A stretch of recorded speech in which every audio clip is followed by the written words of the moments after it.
दोस्तों क्या हो जब ऊपर वाला आपसे ये कहे कि जा कमीने या कमीनी किसी ऐसे को लेकर आ जो तुझसे सच्चे दिल से प्यार करता हो, तभी मैं तुझे स्वर्ग का रास्ता दिखाऊंगा। जो सब होता है इस रंडा रामपाल नाम के आदमी के साथ, जो कि एक एडवर्टाइजमेंट कंपनी में ऊंची पोस्ट पर काम करता है, और वो बात कर रहा है कमीनी कुत्ती नाम की एक महिला से, जो उससे कहती है मैं आज रात एक सरप्राइज पार्टी दे रही हूँ, क्या तुम आ सकते हो। रंडा रामपाल पूछता है क्या दोगी सरप्राइज में तुम मुझे, और कौन कौन आ रहा है। कमीनी कुत्ती कहती है दो और मस्त पटाखा आ रही हैं। जो सुनकर रंडा रामपाल को मजे आ जाते हैं कि साला तीन तिगाड़ा काम बिगाड़ा करूंगा आज तो मैं। जिसके बाद शाम के वक्त वो अपने गुरु घंटाल पर आंकड़े का तेल लगाकर कमीनी कुत्ती के यहाँ पहुंचता है और एक एक करके तीनों लड़कियों से मिलता है। आगे वो तीनों लड़कियां और रंडा रामपाल नंगे होकर गर्म पानी के मजे लेते हैं। तभी न जाने उन तीनों छिनालों को अचानक से क्या होता है कि वो रंडा रामपाल को डुबाकर मारने लगती है, जिसमें वो कामयाब भी हो जाती है। फिर वो प्लान बनाती है कि वो उसके शरीर को किसी गंदे नाले में फेंक देंगी। इतने में ही रंडा रामपाल छपक छपक कूदता हुआ उनके पास आता है, कहता है बाण की लोटियो, जिसको जिंदा देखकर उन तीनों की फटकर गुलदस्ता बन जाती है, जिसमें कमीनी कुत्ती अपनी गन निकालती है और 3 गोलियां उसकी छाती में उतार देती है। जिसके बाद वो एक अंधेरे कमरे में छपाक छपाक छपाक छपाक करता घूमता है। तभी ऊपर से एक नीली रोशनी आती है जो उससे कहती है साले तू नर्क और स्वर्ग के बीच रास्ते में फंसा है।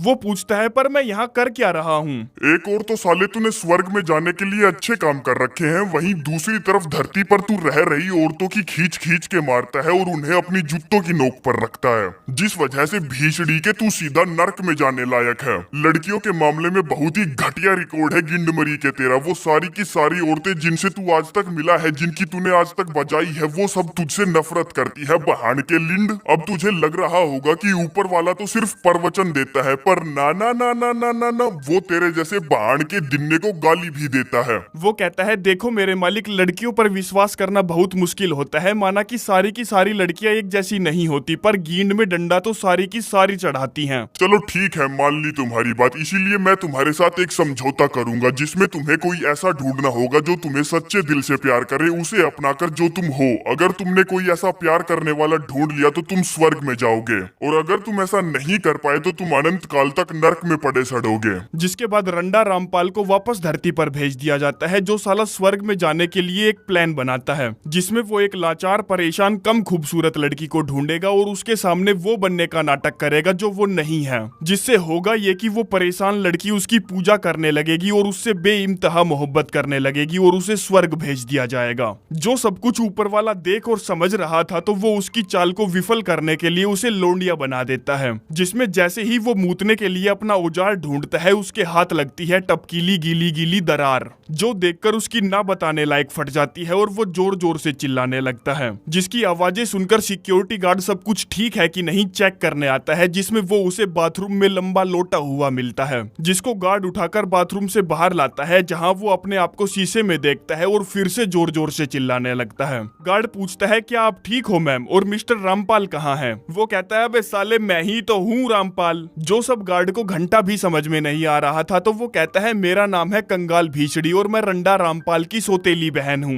गार्ड कहता है पर उसने तो कभी इस बात का जिक्र नहीं किया। कंगाल भीषड़ी कहती है अरे करेगा भी कैसे, उसे मैं अभी कुछ दिनों पहले ही तो मिली हूँ। वो पूछता है तो क्या आप ये बता सकती हो कि रामपाल सर कब तक आएंगे। कंगाल भीषड़ी कहती है अब वो नहीं आएगा क्योंकि वो लंबा गया, जिसमें जाते जाते वो मुझसे कहकर गया था कि बहना तू मेरे अपार्टमेंट का ध्यान रखना, इसीलिए गांडू गार्ड साहब अब से मैं यहीं रहूंगी। जिसके बाद वो अपनी शर्ट उतारती है और दबा दबा कर अपनी चूचियां मसलती है। तभी उसका फोन बजता है, ट्रिंग ट्रिंग ट्रिंग ट्रिंग। फोन उठा बहन की लिंड। वो फोन उठाती है जो पिंटू कबाड़ा ने उसके पास किया था। कंगाल भीषड़ी कहती है और क्या हाल है मेरे दोस्त मेरे भाई। वो पूछता है कौन बोल रहा है बहान के लिंड। कंगाल कहता है अरे मैं बोल रहा हूँ रंडा रामपाल, मैं अब एक औरत हूँ। वो पूछता है कहीं तू उसकी सेटिंग तो नहीं बोल रही ना मेरे मजे लेने के लिए। कंगाल कहती है छोड़ना यार, मैं रंडा रामपाल की बहन बोल रही हूँ। वो कहता है पर गंडवी उसकी तो कोई बहन ही नहीं थी, अगर उसकी बहन होती तो वो मुझे जरूर बताता, मैं उसका भाई जैसा हूँ। कंगाल भीषड़ी कहती है तुम मुझे आज लंच पर मिलो, मैं तुम्हें सब कुछ समझा दूंगी।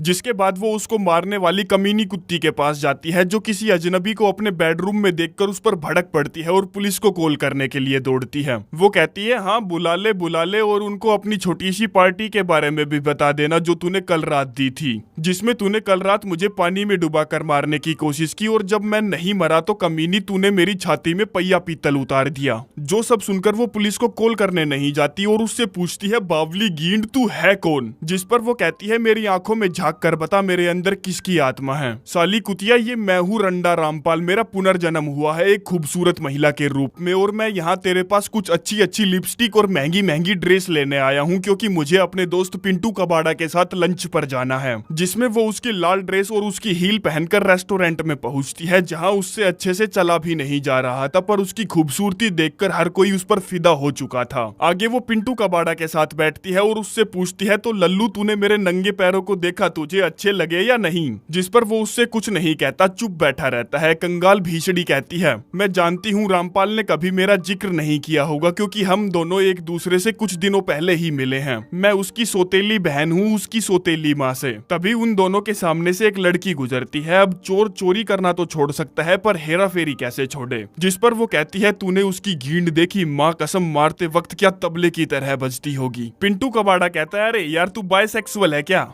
जिस पर वो उसे कोई जवाब नहीं देती और अपनी ड्रिंक लेने के लिए खड़ी होती है। जिसमें पिंटू कबाड़ा उसके पिछवाड़े को निहारता है तो वो भी पलटकर देखती है कि ये साला देख क्या रहा है। पिंटू कहता है अच्छा चल सब छोड़, तू ये बता रंडा रामपाल कहाँ है। वो कहती है मुझे नहीं पता, उसने मुझे बस इतना कहा था कि वो कहीं लंबे समय के लिए जा रहा है क्योंकि वो उदास था, खुश नहीं रहता था। पिंटू कहता है ये सच नहीं है क्योंकि कल रात तो वो अपनी सेटिंग के साथ 3 तिगाड़ा काम बिगाड़ा करने गया था। अब 3 तिगाड़ा काम बिगाड़ा करने वाला आदमी भी खुश नहीं रह सकता तो भला कौन खुश रहेगा। वो कहती है मुझे इस बारे में नहीं पता, क्या पता वो पार्टी उस हिसाब से नहीं रही हो जिस हिसाब से उसने सोची हो। तुमने उसका ऑफिस चेक किया, क्या पता वो तुम्हारे लिए कोई नोट वगैरह छोड़कर चला गया हो। चल चल कर देखते हैं वहाँ। जहाँ उसके ऑफिस में पिंटू कबाड़ा सब कुछ अच्छे से चेक करता है पर उसे कोई नोट नहीं मिलता। जिसके बाद कंगाल भीषड़ी चेक करने जाती है और जो नोट उसने पहले से लिखकर अपने हाथ में रख रखा था कहती है अरे ये तो रहा वहीं ड्रॉर में पड़ा था, तुमने भला कैसे नहीं देखा। जिसमें लिखा था मैं अपनी जिंदगी से परेशान हो चुका हूँ और ये सब खत्म करने के लिए कहीं दूर लंबी छुट्टी पर घूमने जा रहा हूँ वगैरह वगैरह। वो पूछती है क्या उस नोट में रंडा रामपाल की ही राइटिंग है। पिंटू कबाड़ा कहता है हाँ ये उसी की लिखावट है।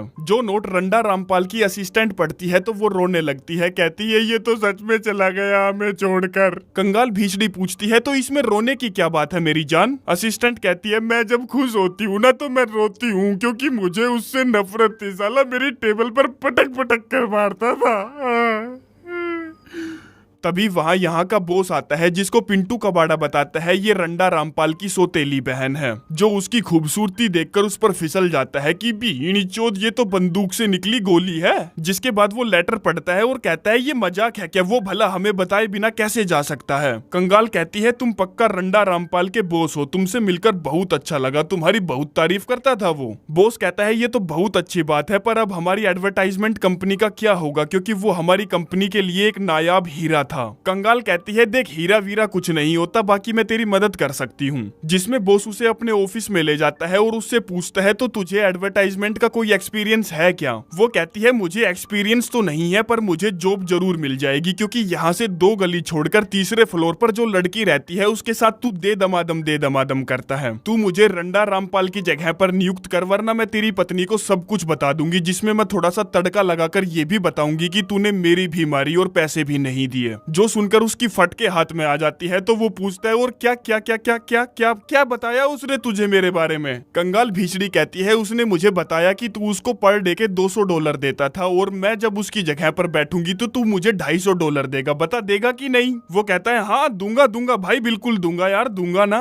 आगे वो उसके ऑफिस से बाहर निकलती है और उसकी असिस्टेंट से पूछती है क्या तू रंडा रामपाल को जानती थी। वो कहती है हाँ वो गंडवा था गंडवा। कंगाल भीषड़ी पूछती है क्या तू मुझे विस्तार में बता सकती है। असिस्टेंट कहती है मेरे पास सिर्फ उसके लिए एक शब्द है गंडवा, जो मैं तुझे पहले भी बता चुकी हूँ। आगे वो पिंटू कबाड़ा के साथ अपनी हील्स की वजह से गिरती पड़ती निकलती है और कहती है आज रात डिनर के बारे में क्या विचार है तेरा। वहीं दूसरी तरफ कमीनी कुत्ती रंडा रामपाल के वापस आ जाने की वजह से परेशान थी क्योंकि उसे डर था कि कहीं वो अपनी मौत का भांडा ना फोड़ दे। तभी उसका फोन बजता है, ट्रिंग ट्रिंग ट्रिंग ट्रिंग। फोन उठा बाण की जिसमें दूसरी तरफ कंगाल भीषड़ी थी जिसको डिनर पर जाने के लिए कपड़े चाहिए थे, तो वो उसके साथ शॉपिंग करने जाती है जहां उसको काफी सारी महंगी महंगी ड्रेस पसंद आती है। मैनेजर बिल लेकर आती है जो कि था $40,000 का। वो कहती है टेंशन नोट, ये तो बहुत कम बिल है, मेरी सेटिंग कमीनी कुत्ती भर देगी ये बिल। वो कभी नहीं भरने देती मुझे बिल क्योंकि वो मुझसे प्यार जो करती है। जिसके बाद कंगाल भीषड़ी अपने गोडे चिपकाकर घिसड़ती घिसड़ती वहां से बाहर निकलती है और रात के समय वो पिंटू कबाड़ा के साथ डिनर पर जाती है जहां डिनर के बाद वो ड्रिंक करने जाते हैं। और जब उन दोनों को चढ़ जाती है तो पिंटू कबाड़ा कहता है, देख तू मेरे दोस्त की बहन है पर फिर भी मैं तेरी मारना चाहता हूँ, जबकि मुझे ऐसा नहीं करना चाहिए, पर क्या करूँ यार, तू इतनी माल जो है। वो कहती है क्या मतलब तेरा, अगर साले तेरी जगह रामपाल होता ना तो वो तेरी बहन की जरूर मारता, पर खच्ची उड़ा देता वो तेरी बहन के साले। पिंटू कबाड़ा कहता है कैसे मारता वो बहन का लिंड मेरी बहन की, मेरी बहन ही नहीं है। वो कहती है देख मेरे भाई, जो तू सोचता है ना मैं वो वास्तव में नहीं हूँ, क्योंकि साले मैं हूँ रंडा रामपाल, मैं मर गया था, मेरी सेटिंग कुत्ती कमीनी ने उस पार्टी की रात मुझे मार दिया। साले ने मेरी छाती में 3 गोली मारी और मुझे नदी में फेंक दिया। फिर देखो मेरे साथ क्या जुल्म हुआ, ऊपर वाले ने मुझे स्वर्ग में नहीं भेजा, बोला तू तो साले नरक में जाएगा। मैंने बोला मालिक एक मौका दे दे, तो उसने मुझे यहाँ फेंक दिया। और तो और ऊपर वाला मुझे गाली दे रहा था। मैंने पूछा प्रभु आप तो सिर्फ प्रवचन देते हो मानव जाति का उद्धार करने के लिए, फिर आज गालियाँ क्यों? वो बोले ना ना ना ना ना भाई, डिट्टो ऐसे ही बोले ना ना ना ना ना। तूने मेरे बारे में आज तक जो भी सुना है सब गलत सुना है, तेरे जैसे गंदे नाली के कीड़े के लिए मैं ऐसे ही गाली बकता हूँ, तभी तो तू मुझे करते करते मर गया। पिंटू कबाड़ा कहता है देख भाई इससे आगे मत बता, मैं मान गया तू रंडा रामपाल है, और देख भाई तू रंडा रामपाल है ना तो एक बार अपनी बहन की दुला दे यार, मेरा लुल्ला तड़पा जावे, मेरा लुल्ला तड़पा जावे। पर पिंटू कबाड़ा चाहे कितनी भी मिन्नतें कर ले उसकी मारने के लिए, वो नहीं देने वाली जब तक उसे ये यकीन ना हो जाए कि जो उसकी मारेगा वो उसे तहे दिल से प्यार करता है। खैर अगले दिन ऑफिस पहुंचने के लिए वो टैक्सी से उतरती है और आड़ी टेढ़ी चलती है, जिस पर वहां पर काम कर रहा है एक मजदूर उसे पप्पियां देने लगता है कुछ ऐसे। वो पूछती है भीषड़ी के साले मजदूर तेरी प्रॉब्लम क्या है? मजदूर कहता है अगर तुम मुझे किस नहीं करोगी तो मैं बीमार हो जाऊंगा और मर जाऊंगा। वो कहती है फिर तो हम दोनों के लिए ये समस्या वाली बात है, क्योंकि बहाड़ के लिंड मैंने तुझे किस की तो मैं बीमार हो जाऊंगी और मर जाऊंगी, और अपना बैग उसके आंडों पर खींच के मारती है। जिसके बाद शाम के वक्त वो अपने बाल कटवाने मर्दों की दुकान पर पहुंचती है।